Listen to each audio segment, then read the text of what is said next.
தி.ஜா.ரா. தி. ஜானகிராமன். பரந்து விரிந்த சமுதாயத்தையே நிலைக்களமாக கொண்டு சிறுகதை படைத்தவர் தி. ஜானகிராமன். பெரும்பாலும் நடுத்தர மக்களின் வாழ்க்கை நிகழ்ச்சிகளையே மையமாக கொண்டு இவருடைய கதைகள் அமைந்திருக்கின்றன.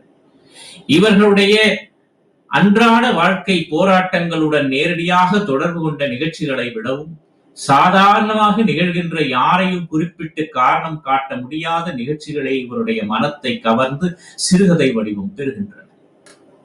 உயிர்களை ததும்பும் கதை மாந்தர்களும் இவருடைய சிறுகதைகளில் பொலிவு பெற்று திகழ்கின்றன. அரசியலில் நடக்கும் திருவிளையாடல்களையும் சுயநலத்தையும் ஆழமாகவும் நுட்பமாகவும் சுட்டிக்காட்டுகின்றார்.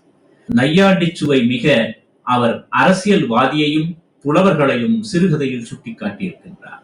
இளமை அனுபவ நினைவுகள், அன்றாட வாழ்வு நிகழ்ச்சிகள், இயற்கை இறந்த நிகழ்ச்சிகள் முதலிய பலவும் இவருடைய சிறுகதைகளில் கருப்பொருள்களாக அமைந்திருக்கின்றன என்று சொல்லலாம். இன்று தமிழில் மிகச்சிறந்த அசல் சிறுகதைகளை எழுதும் ஆசிரியர்களுள் ஒருவர் தி.ஜா.ரா. சர்வ சாதாரணமாக தந்திரங்களை அவர் கையாள்வதில்லை. விஷத்தை போல் அவைகளை அவர் ஒதுக்கி விடுகிறார். இலக்கிய ஜால வேடிக்கை என்கின்ற படுகுழியில் விடாமல் ஒதுங்கிச் செல்பவர் அவர்.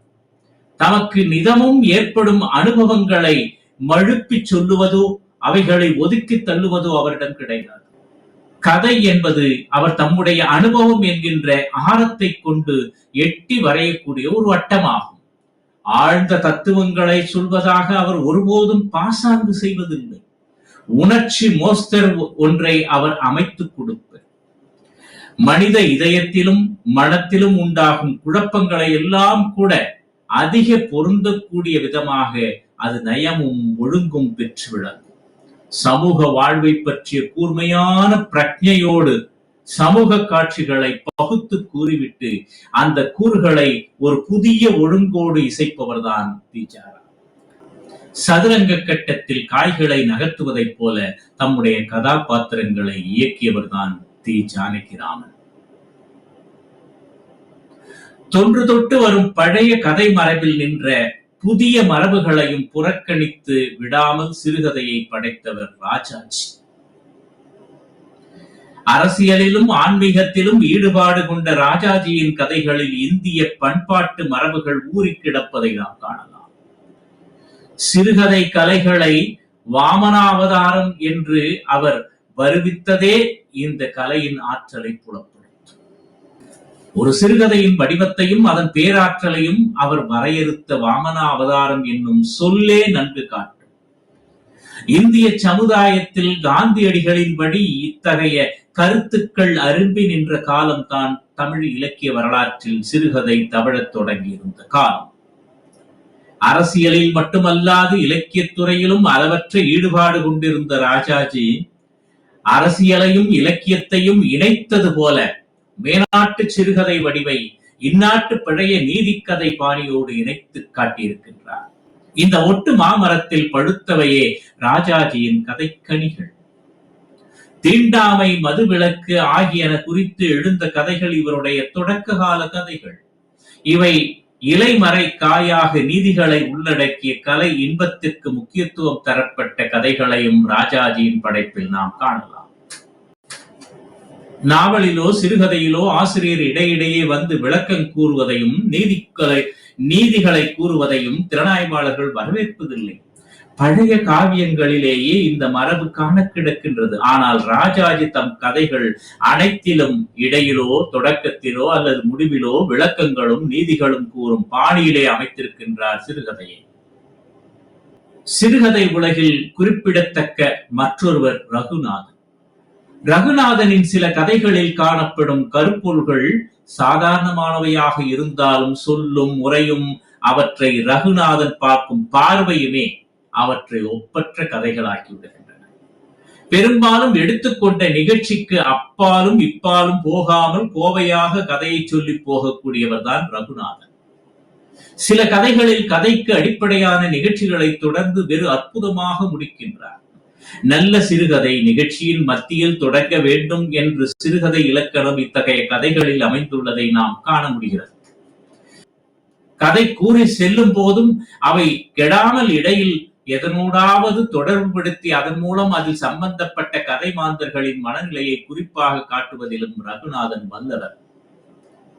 போதுமான மனித உணர்ச்சிகளின் அடிப்படையில் கதைகள் எழுதியுள்ள ரகுநாதன் வட்டார சிறுகதைகளும் எழுதியிருக்கின்றார். சொல்லப்போனால் அவருடைய தொடக்க கால சிறுகதைகள் பலவற்றிலிருந்து வட்டாரத்தை பிரிக்கவே முடியாது. திருநெல்வேலி சைவ பிள்ளைமாரின் பேச்சு வழக்குகள், விருப்பு வெறுப்புகள், சாதி அபிமானம், பிராமண எதிர்ப்பு, நம்பிக்கைகள் முதலானவற்றை அடிப்படையாக கொண்டு உருவாக்கியுள்ள கதைகள் பல உண்டு. இத்தகைய வட்டார கதைகளில் அந்தந்த வட்டார மக்களுக்கே இயல்பாய் அமைந்த பேச்சு வழக்குகளும் சூழ்நிலையை அப்படியே படிப்போர் கண்முன்னே கொண்டு வந்து நிறுத்தும் பான்மையில் படைக்கப்பட்டவைத்தான் ரகுநாதனின் நல்ல சிந்தனை உடைய சிறுகதைகள். நல்ல சிந்தனையாக இருப்பதால் முதலாளித்துவம் தனி மனிதனிடம் எப்படி தோன்றி இடம்பெற்று நிலைத்து விடுகிறது என்பதை சில கதைகள் சித்தரித்து காட்டியிருக்கின்றன.